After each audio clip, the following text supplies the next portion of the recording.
최고위원회의 시작하겠습니다.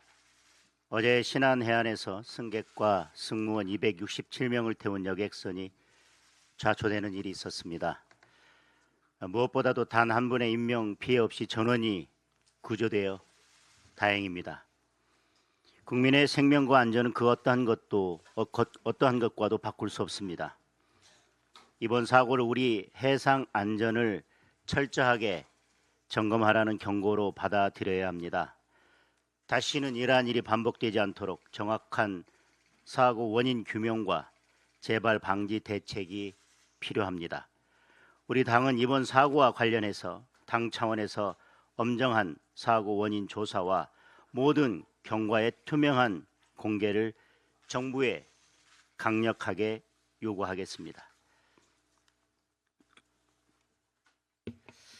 이재명 정권이 국민의 인내심을 시험하고 있습니다. 대장동 항소 포기를 치밀하게 기획한 박철우 대검 반부패부장을 서울중앙지검장으로 임명하는 인사폭거를 자행했습니다. 이는 단순한 보훈 인사를 넘어 대장동 범죄 수익을 수호하는 침묵의 카르텔을 완성하겠다는 대국민 선전포고입니다. 동시에 항소 포기에 이어 공소 취소까지 밀어붙이라는 미션을 부여한 것입니다. 더욱 기가 막힌 것은 정권의 불의에 맞서 정당한 의견을 개진한 18명의 검사장들을 격려하기는커녕 집단 항명 중대 범죄라는 터무니없는 비난으로 매도하며 경찰에 고발하겠다고 나섰습니다. 범죄 조직에 가담하면 좋은 자리를 주고 반기를 들면 손가락을 잘라버리는 조폭 정권입니다. 오죽하면 검찰 내부에서조차 수사팀의 등에 칼을 꽂은 인사를 영전시켰다며 인사권자가 어떻게 검찰과 국가 시스템을 망칠 수 있는지 보여주는 인사라고 개탄하고 있겠습니까? 조폭 정권의 끝은 분명합니다. 국민들이 반드시 소탕할 것입니다.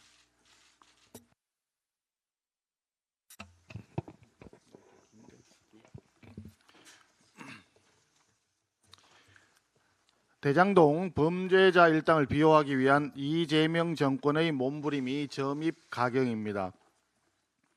더불어민주당은 대장동 일당들의 범죄 수익이 7,800억 원이 아니라 1,120억 원이라고 우기면서 대장동 범죄자들의 수호천사를 자처하고 나섰습니다.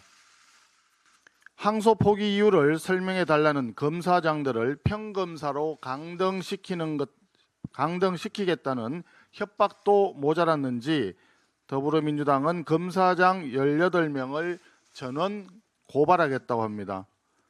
또 정부는 항소 포기의 키맨인 박철우 반부패 부장을 중앙지검장으로 승진 임명했습니다. 하늘 무서운 줄 모르는 오만한 정권의 대국민 선전포고입니다. 이쯤 되면 막 하자는 거죠라는 노무현 전 대통령의 말씀을 더불어민주당에게 되돌려 드립니다.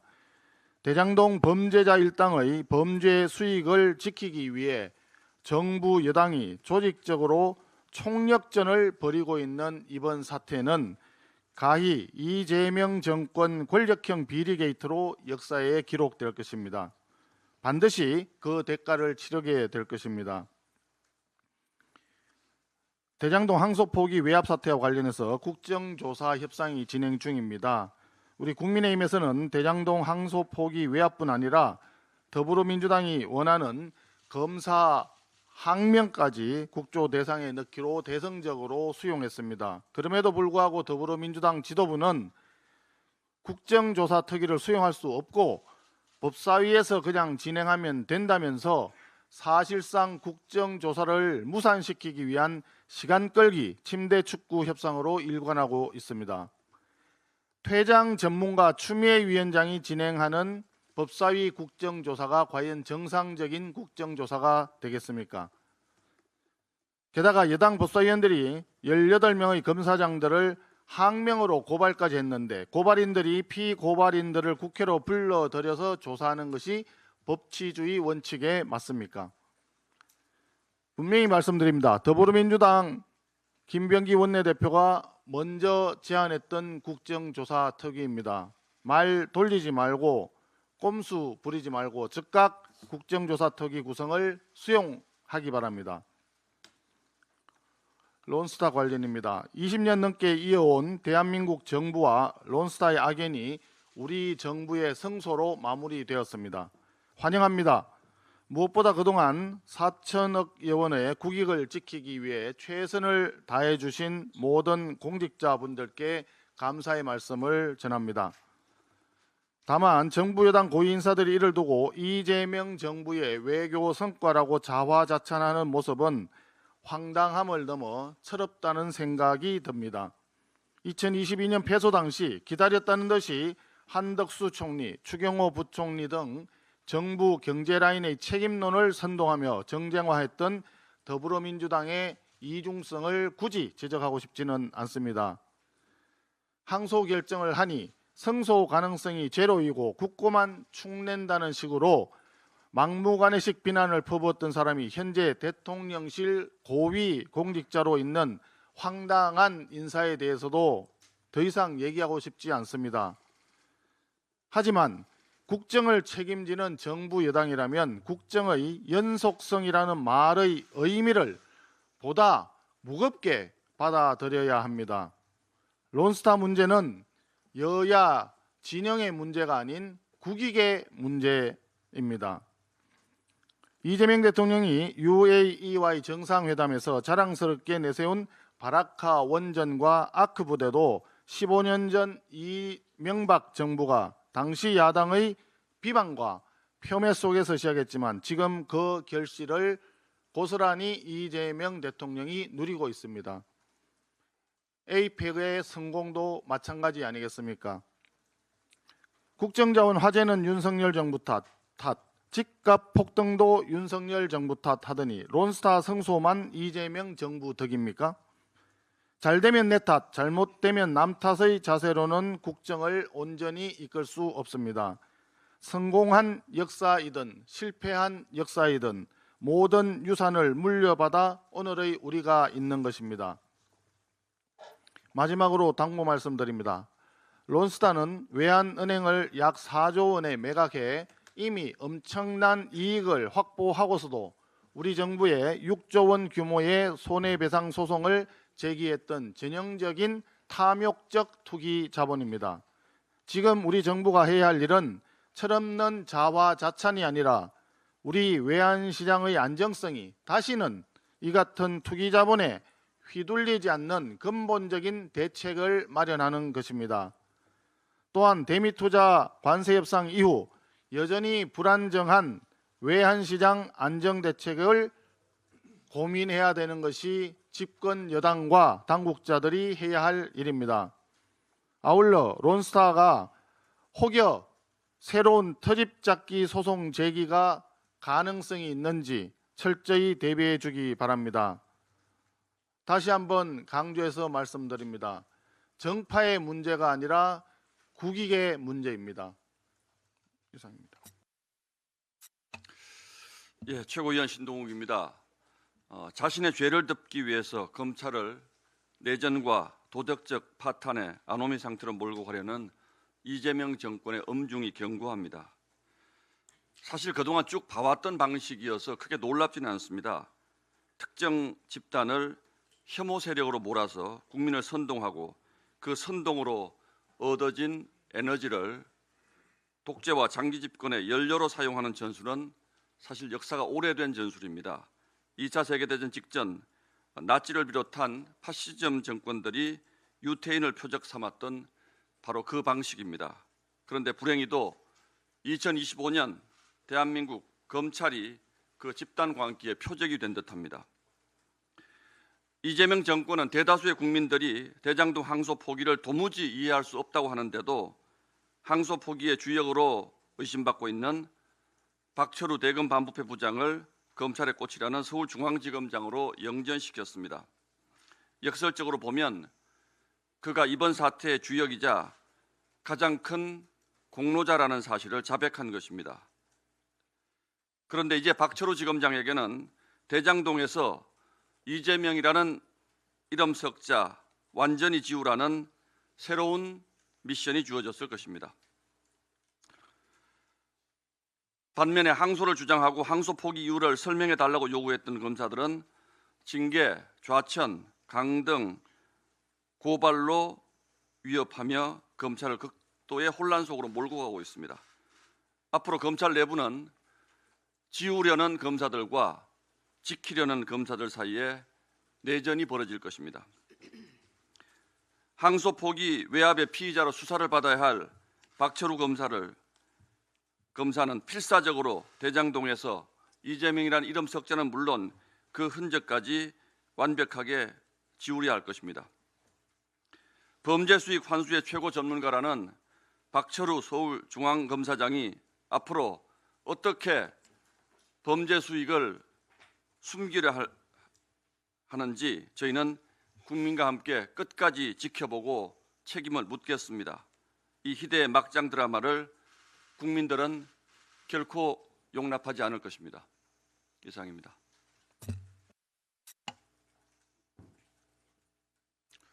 안녕하세요. 최고위원 김민수입니다.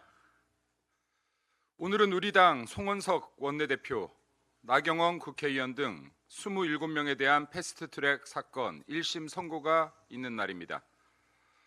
패스트트랙 사건은 무도했던 문재인 정권이 공수처법과 공직선거법 개정안 등 악법을 강압하고 강행하는 과정에서 발생했던 다수 여당과 소수 야당 간의 정치적 충돌이었습니다. 여당의 악법 폭주를 막아내기 위한 힘없는 야당의 당연하고 처절했던 정치적 저항까지 형사처벌하겠다는 나라, 그것이 독재국가입니다. 그것이 이재명의 대한민국입니다. 법원은 국회 자율성을 보장하길 바랍니다. 대한민국이 백척간두에 섰습니다. 대한민국을 지킬 수 있는 길, 부디 공정한 판단을 촉구합니다.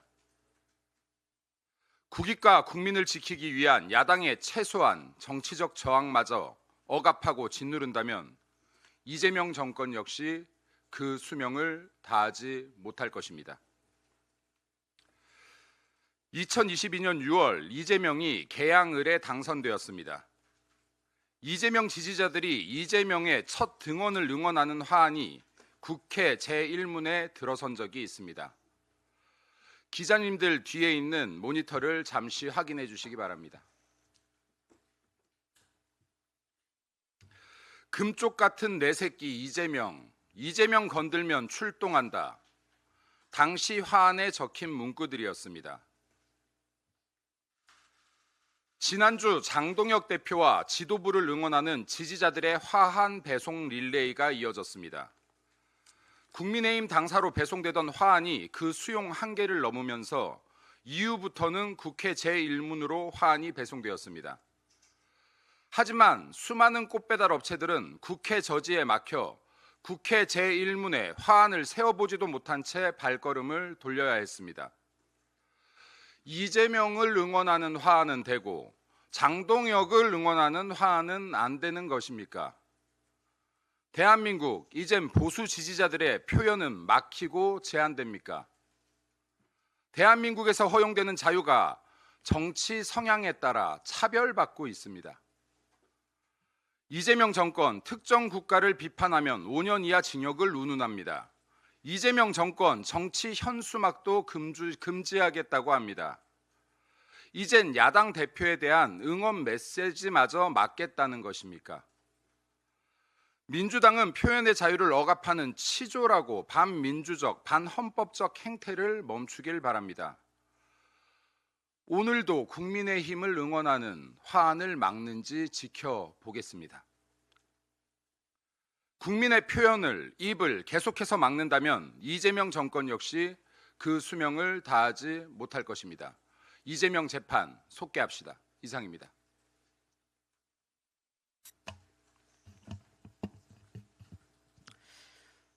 대통령실 정책실장의 안하무인에 대해 한 말씀 드리겠습니다. 그제와 어제 대통령실 김용범 정책실장의 태도와 발언이 국민의 큰 우려를 사고 있습니다.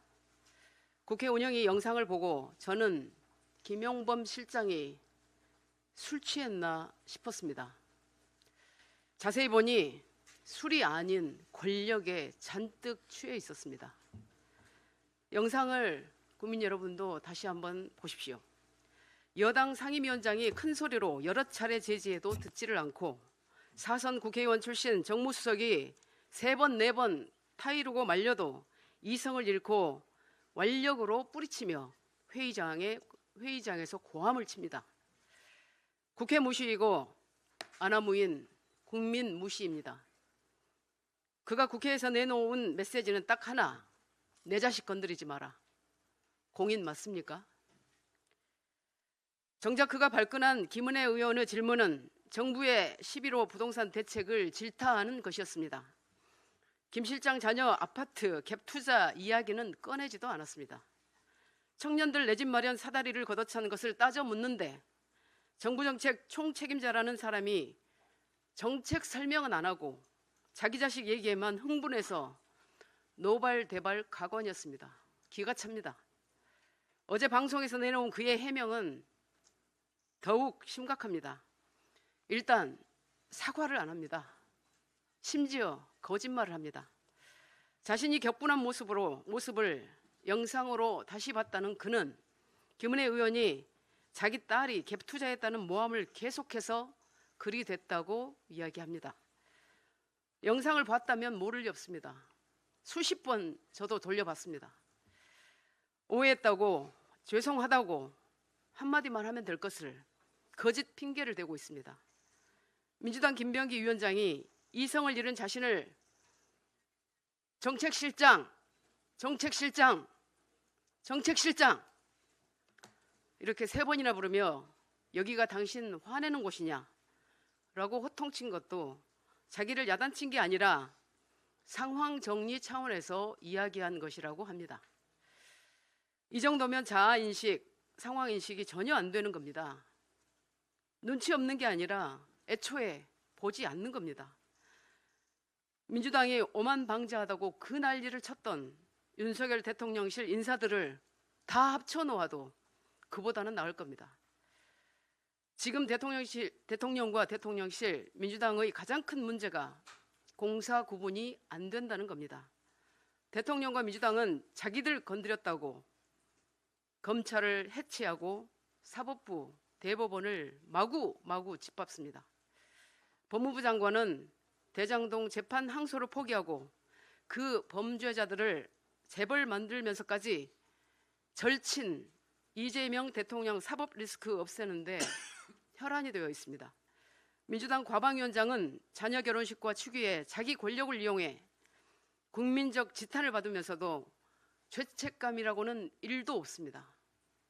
더 큰 권력을 쥐어주면 쥐어줄수록 그들은 더욱더 교만해질 것이고 공익보다 사익을 추구할 집단이고 사람입니다. 김용범 실장은 어제 방송 말미에 이렇게 말했습니다. 아빠가 공직에 있어 조심히 살고 눈치 보는 딸에게 애잔함이 있다. 자식 자랑은 팔불출이고 고관 대작이 밖에서 하는 자식 걱정은 더 팔불출입니다. 부디 이 정부의 부동산 정책과 내로남불식 자식 사랑에 허탈해할 이 땅의 평범한 부모와 청년들을 좀 애잔하게 봐주십시오. 이상입니다.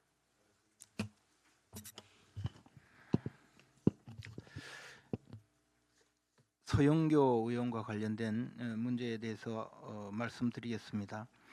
이용명 씨라는 분이 있습니다. 이분이 변호사 시험 1회 출신 변호사입니다. 이분이 쿠팡 상무로 입사한 것은 지난 10월 달이라고 합니다. 그 전에 민주당 국회의원 보좌관을 하다가 쿠팡 상무로 이직을 했습니다. 이분이 변호사 자격이 있어서 또한 대한변협의 정부 담당 이사직을 함께 맡았습니다. 이용명 쿠팡 상무가 민주당 보좌관을 지낼 때 그 사람은 바로 김병기 원내대표의 보좌관이었습니다. 김병기 원내대표의 보좌관을 하다가 쿠팡 상무로 이직을 했고 쿠팡 상무이면서 대한변협 정무 담당 이사를 지냈고 그분이 바로 서영교 의원과 함께 변협 김종욱 대한변협 회장이 오찬하는 자리에 나타난 것입니다. 그 이틀 전에 상설특검의 추천이 있었습니다. 상설특검 추천은 추천위원회에서 추천을 하는데 법무차관, 대한변협 회장, 그리고 법원행정처 차장, 그리고 민주당에서 2명 추천, 그리고 그 외 정당에서 2명을 추천해서 7명이 특검 추천위원회를 구성하고 그 7명이 특별검사 후보를 2명 추천해서 대통령이 임명하는 구조입니다. 즉 민주당에서 2명 추천위원을 넣고 법무차관이 1명을 추천하고 그러면 대한변협 회장이 민주당 쪽의 편을 들어주면 그냥 민주당에서 원하는 사람을 특검으로 추천할 수 있는 구조입니다.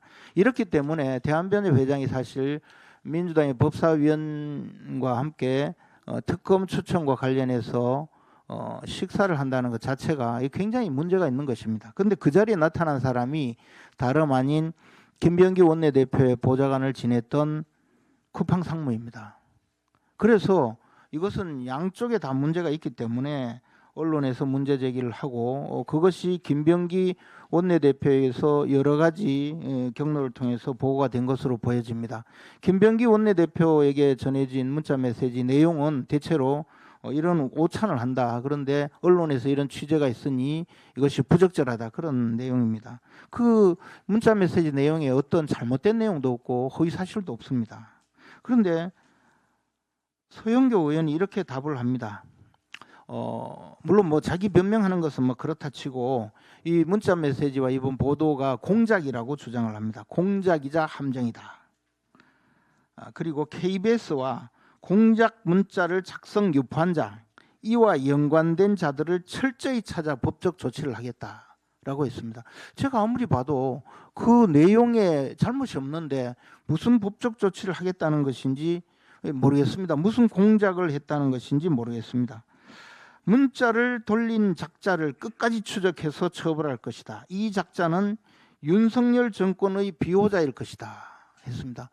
윤석열 정권의 비호자라고 하면 저 같은 사람이 문자를 보냈다는 건데 뭐 저는 보낸 적이 없습니다.